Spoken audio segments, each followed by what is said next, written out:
Today is Friday, September 21, 2018, and the S&P 500 is at an all-time high. Good morning, my name's Ara, and this is Rozara's Investments. So today, I want to make a video to kind of motivate the people that are not investing yet and kind of show them how easy it is to start investing and just start going down that road to becoming a millionaire.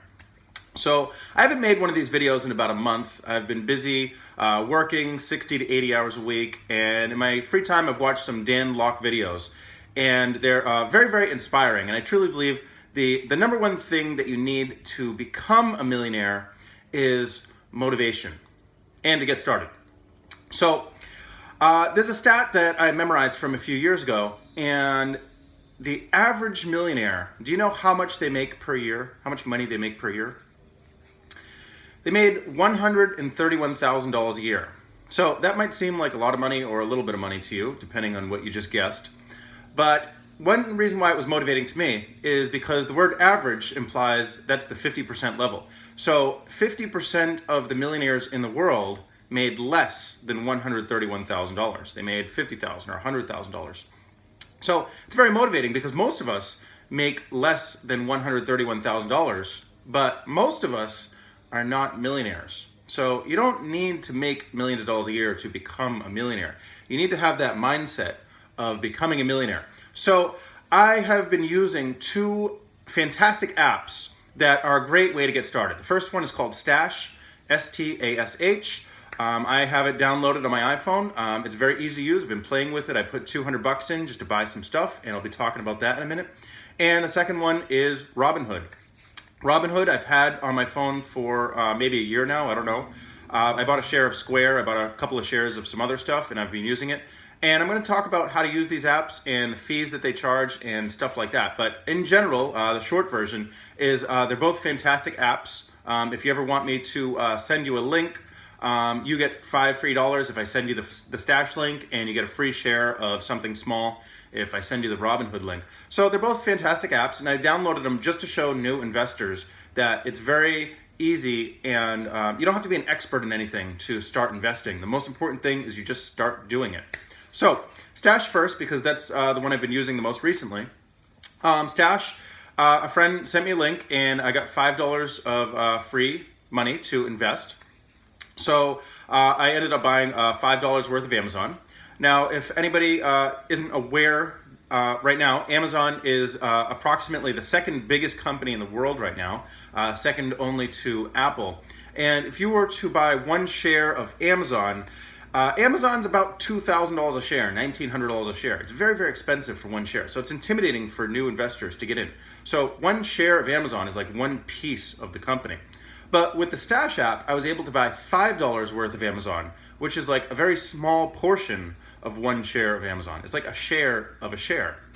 And really, it doesn't matter what the share price costs because it only matters what you want to invest. So at this time, I wanted to invest $5 just to try out the app. And that's what I did. I invested $5 in Stash, and now I'm up a little bit. I'm in the profit a little bit.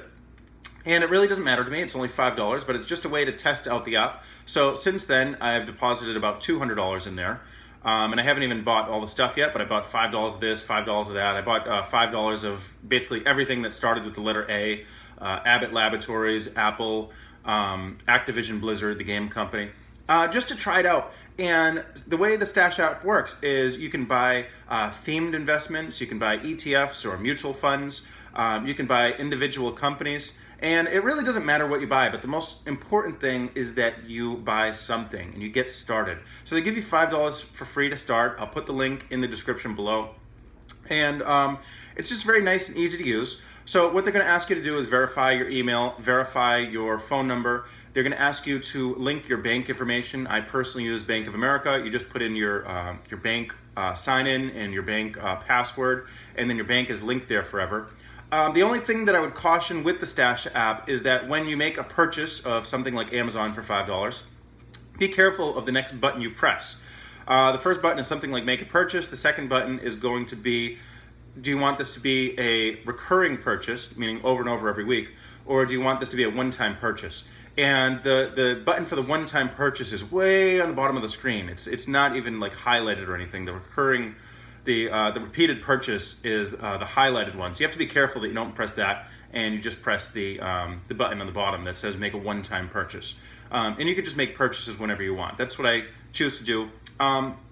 If you had an ETF or index fund that you wanted to make for your first time purchase, which is a group of companies, then maybe you do want to press that repeating button and just put in $5 every week or $100 every week or whatever works for you. I definitely think if you were the type of person that invested $100 a week and did it consistently for 30-something years, that would absolutely be enough to become a millionaire. So if you're 21 watching this video right now, I absolutely believe that if you're motivated to, you can easily become a millionaire or more in your 50s. So the way Stash makes money is they charge you $1 a month. It's very simple. When I do trades at Fidelity, sometimes I buy $1,000 of McDonald's or $5,000 of Honeywell, and Fidelity charges me $4.95 per trade, and a little bit more if I trade options. So Stash is very, very inexpensive. Stash charges $0 for trades, and they charge you $1 a month just for having the account. So that's only $12 a year. If you only have a couple $100s or a couple $1,000 in your account, you don't really have to worry about how much they charge you because it's only $12 a year. It's only $1 a month. That's it, $1 a month. So, you know what I mean? In percentage terms, if you have $100, it's a high percentage. But I mean, I hope that after your first month or two, you can put more than a couple $100s into there. And then $1 a month is like nothing. Just don't even think about it. It's only $1 a month. Who cares? So you can start building your wealth that way.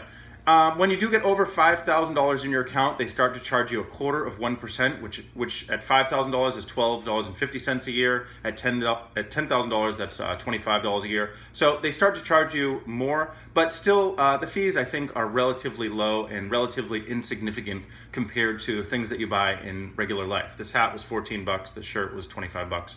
So it's just relatively not expensive. Now on to Robinhood. When you first get this app. This one looks green with a little feather on it. And this one, if I send you the link, you get one free share of something small like Groupon or whatever, something that's only like $5 or so. Nothing too excited, but when you don't own any shares of anything, maybe it's exciting to get your first share of something. So Robinhood, for normal investors that have the basic product, they actually don't charge any fees. Again, this app is very, very easy to use. You just hit the buy button, you hit the number of shares that you want to buy.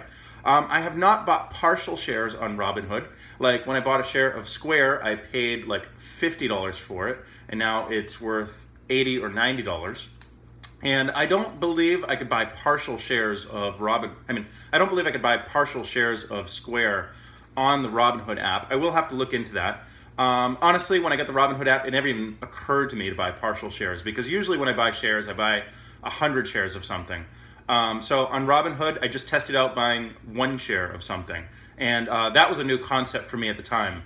So when I used the Stash app, that was a new concept for me to buy partial shares of one share of something. But for new investors, sometimes people always ask, how much can I invest? Well, it's great. On Robinhood, you can buy one share of something, one share.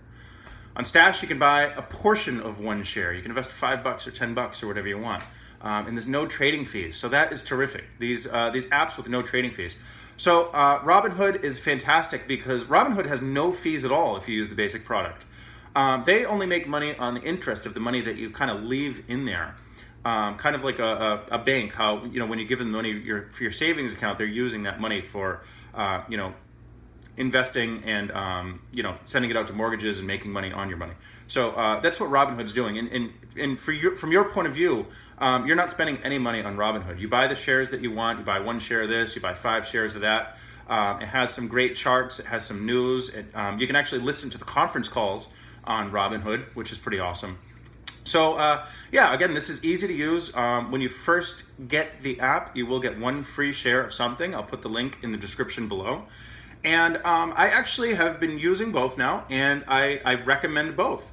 If you have thousands of dollars to trade, I don't know why, but I would recommend Fidelity. I have over $100,000 invested in Fidelity, and I just feel more comfortable having my money invested in Fidelity. They have brick and mortar locations, they have full websites, they're not just an app. But if you're okay, just getting started with the first few $100 or first few $1,000, I recommend using Stash and Robinhood, both. Why not? So thanks for watching. If you have any questions, let me know. Please hit the like button and share this video with someone that you know that does not invest. Hopefully we can get more people started investing. Those of you that have been watching my channel, Rozara is up to $20,000. She's 2.5 years old right now, and she started when she was 0. So I'm trying to use her as kind of a motivation for new investors. So please share this video on your Facebook page or with someone that you know that does not invest. Thanks for watching. Thanks for listening. Have a great day.